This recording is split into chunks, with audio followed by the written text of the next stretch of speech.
बिस्मिल्लाहिर्रहमानिर्रहीम। अस्सलाम वालेकुम। क्रिकेट को अजीब इत्तेफाकात का खेल कहा जाता है, क्रिकेट की तरह रंग बदलता खेल कहा जाता है और कहते हैं कि जब तक लास्ट बॉल ना डिलीवर कर दी जाए कुछ कहना नहीं चाहिए। 1877 में टेस्ट क्रिकेट की शुरुआत हुई और फिर 5 जनवरी 1971 को मेलबर्न के मैदान पर वनडे क्रिकेट की दाग बेल पड़ी ऑस्ट्रेलिया और इंग्लैंड के मुकाबले के साथ। टेस्ट क्रिकेट में पाकिस्तान ने अपना सफ़र 1952 में फ़िरोज़ शाह कोटला से शुरू किया। 21 साल की पाबंदी के बाद इंटरनेशनल क्रिकेट में 1991 में जनूबी अफ्रीका की टीम वापस आई। पहला दौरा उसने भारत का किया और पाकिस्तान और जनूबी अफ्रीका का जो 92 वर्ल्ड कप में वुलनगाबा ब्रिस्बेन पर मैच था, जहां जॉन्टी रोड ने इंज़मामुल हक साहब को हवा में उड़ते हुए रन आउट किया, वो यादगार रहेगा। फिर पाकिस्तान टीम 1993 में वसीम अकरम साहब की क़यादत में जनूबी अफ्रीका गई और फिर उसके बाद पाकिस्तान ने 1998 में जनूबी अफ्रीका से टेस्ट क्रिकेट की शुरुआत की।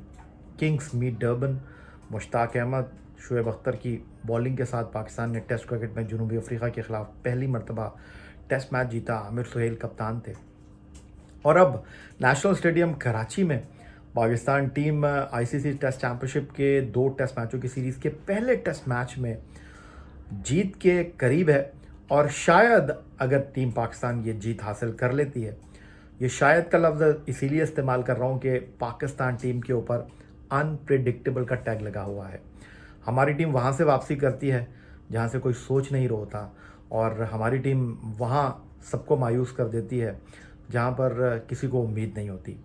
तो बहरहाल अभी इस टेस्ट मैच में 2 दिन बाकी हैं और जितने भी क्रिकेट के तज्ज़ियाकार हैं, फॉर्मर क्रिकेटर हैं, क्रिकेट पंडित हैं, वो तो यही कह रहे थे कि जनाब नेशनल स्टेडियम कराची में पहले टेस्ट मैच के चौथे दिन ही फैसला सामने आ जाएगा और जो आखिरी आधे घंटे में नोमान अली और यासिर शाह ने बॉलिंग की, उसके बाद तो इस बात का यकीन हो चला है कि जनूबी अफ्रीका की टीम शायद इस टेस्ट मैच में अपनी वो जो गिरफ्त बना रही थी 158 रन के खसारे के बाद सेकेंड इनिंग में, उसको उन्होंने हाथ से अपने फिसला दिया है।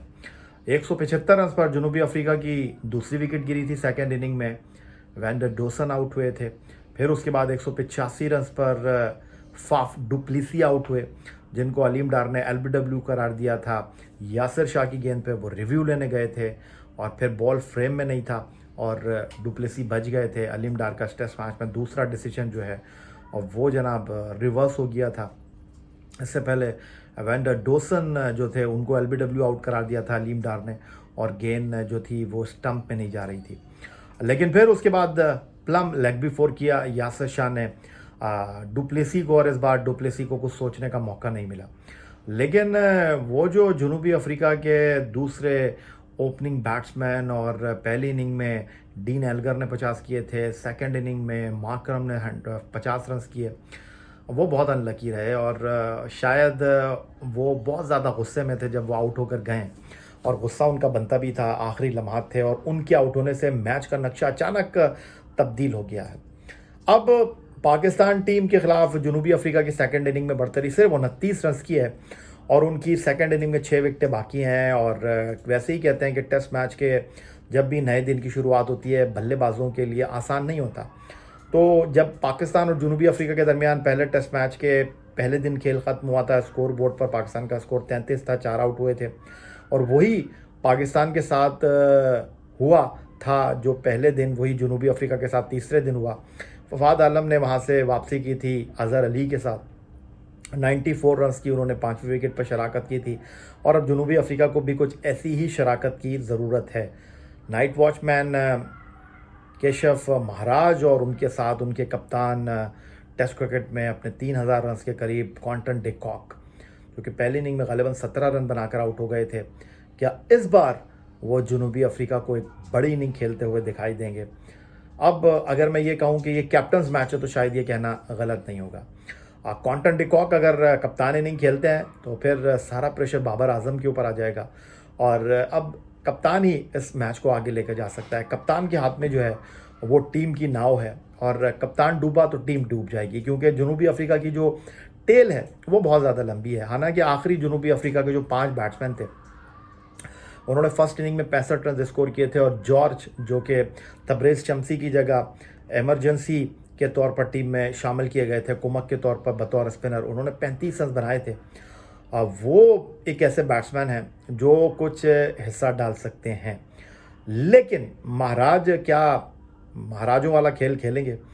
उसके बाद रबादा हैं, उसके बाद नौरीक हैं और उसके बाद एंगिडी हैं, तो ज़्यादा इनसे अच्छी उम्मीद आप रख नहीं सकते, क्योंकि ये तमाम वो लोग हैं जिनके क्रेडिट पर टेस्ट क्रिकेट में 50 रन है नहीं। और जो उनके आखिरी मुस्तनद बैट्समैन हैं टम्बा बुआमा, उनको मैं देख रहा था आखिरी 10 टेस्ट इनिंग में उनका सिर्फ एक 50 है। और पहली इनिंग में वो बहुत अच्छा खेल रहे थे, अनलकी रहे थे और रन आउट होकर चले गए थे। और वैंडर डोसन के बाद वो पहली इनिंग में रन आउट होने वाले दूसरे बैट्समैन थे। जनूबी अफ्रीका के लिए अच्छी बात है कि इस सेकंड इनिंग में तो उनको कोई ऐसा खुदकुशी वाला लम्हा देखने के लिए नहीं मिला कि खुदकुशी का लफ्ज़ मैं से इस्तेमाल कर रहा हूँ कि टेस्ट क्रिकेट में रन आउट का मतलब खुदकुशी होता है। लेकिन साथ साथ हमें क्रेडिट देना होगा पाकिस्तान के दोनों स्पिनर्स को, जिन्होंने लगभग 44 ओवर आई थिंक मेरे ख्याल किए और इन 44 ओवर में उन्होंने सिर्फ 60 रन दिए हैं। और ये वो बॉलिंग थी सही मानों में जिसने जनूबी अफ्रीका को यहाँ पर जो है इस वक्त बांध कर रखा हुआ है, क्योंकि जनूबी अफ्रीका की टीम ने सेकंड इनिंग में 158 रन की बर्तरी अगर हम निकाल देते हैं तो सेकंड इनिंग में 75 ओवर में 187 रन बनाए और 29 रन उनकी जो है इस वक्त लीड है। और फर्स्ट इनिंग में जनूबी अफ्रीका ने 69.2 ओवर में 220 रन बनाए थे।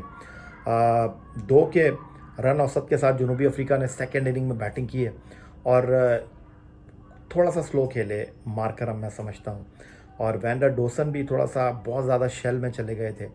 और ख़ास तौर पर आखिरी सेशन में तो जो रन नहीं बनाए जनूबी अफ्रीका ने, हालांकि अगर देखा जाए तो आखिरी सेशन तो सबसे अच्छा सेशन रहा जनूबी अफ्रीका के पॉइंट ऑफ व्यू से। फर्स्ट सेशन में जो है वो 4 के औसत से रन बने थे, वहाँ पर थोड़ी सी मार धाड़ की थी यासिर शाह ने। फिर आखिरी सेशन में जो है वो 3 की रन औसत के साथ रन बने, वो जो लेकिन 2 विकेटें गिर गई ना ऊपर तले, पहले डुप्लेसी उसके बाद मार्करम, उसने जनूबी अफ्रीका की कमर तोड़ दी है मेरा ख्याल है। और मेरी जितने भी लोगों से बात हुई उनका तो यही कहना है कि जनाब यहाँ से जनूबी अफ्रीका की टीम का खड़े होना ना वो वेंटिलेटर से वापस आने वाली बात होगी। तो अब देखते हैं कि जनूबी अफ्रीका की टीम इस वक्त चारों खाने ऑलमोस्ट चित हो चुकी है और बड़ा सवाल यह है कि कल किस तरह की कप्तानी करते हैं बाबर आजम, जिन्होंने आज कैचेस भी ड्रॉप किए हैं, कुछ कप्तानी में भी उनके लूप होल्स दिखाई दिए हैं। और मैंने तो बहुत सारे लोगों से यही पूछा जो एक्स क्रिकेटर्स हैं, क्रिकेट पंडित हैं, कि आपको क्या लगता है 75 ओवर हो गए, नया बॉल कब लिया जाएगा? पाकिस्तान जब चौथे दिन गेंद डालने के लिए आएगा तो क्या नोमान और यासिर हमें बॉल करते हुए दिखाई देंगे? तो एक आम तासुर यही है कि एक एंड से यासिर, दूसरे एंड से शाहीन बॉलिंग करेंगे, लेकिन एग्रेसिव फील्डिंग रखना होगी बाबर आजम को। और डिकॉक मुझे लगता है कि वो चलाएंगे आके थोड़ा सा, क्योंकि उनके पास इसके अलावा कोई चारा है नहीं। महाराज से उम्मीद लगाएं, दोनों एंड से उनको बैटिंग करना पड़ेगी। और अगर जनूबी अफ्रीका की टीम पहले 2 घंटे सरवाइव कर गई तो फिर ये टेस्ट मैच मुश्किल हो सकता है, क्योंकि 150 से अबव जो भी रन होंगे वो इतने आसान नहीं होंगे टीम पाकिस्तान के लिए। क्योंकि एक तरफ अगर हम अपने बॉलर्स की बात करते हैं, या तो यासिर की या नोमान की, जिन्होंने बड़ी उम्दा बॉलिंग का मुजाहरा किया है, बट अगर मैं ये कहूँ कि जनूबी अफ्रीका ने फर्स्ट इनिंग में जो पाकिस्तान को 378 रन पर आउट किया है, हमारी कुछ लगभग 7 के करीब विकेटें जो है उनके फास्ट बॉलर ने हासिल की हैं।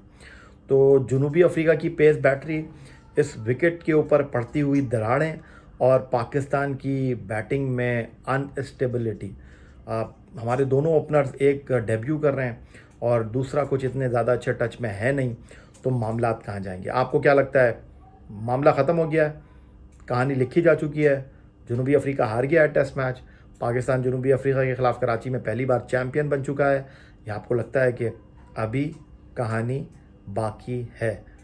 तो बिल्कुल आपकी राय का मैं मुंतज़र रहूँगा जनाब। चैनल को सब्सक्राइब करना मत भूलिएगा। आपकी मोहब्बत, खुलूस, चाहत का बहुत शुक्रिया। जल्द मुलाकात होगी इस अच्छी बात के साथ। तो उम्मीद करता हूँ कि अगली वीडियो आपके साथ हम शेयर कर रहे होंगे कि कराची टेस्ट पाकिस्तान जीत गया। बहरहाल क्रिकेट का खेल है, कुछ भी हो सकता है, और गिरते हैं शहसवारी मैदान जंग में। तो देखें क्वांटन डिकॉक कैप्टन इनिंग खेलते हैं या फिर Babar Azam as a captain अपना पहला टेस्ट मैच जीतने में कामयाब रहते हैं। All the best. अल्लाह ने के बाद।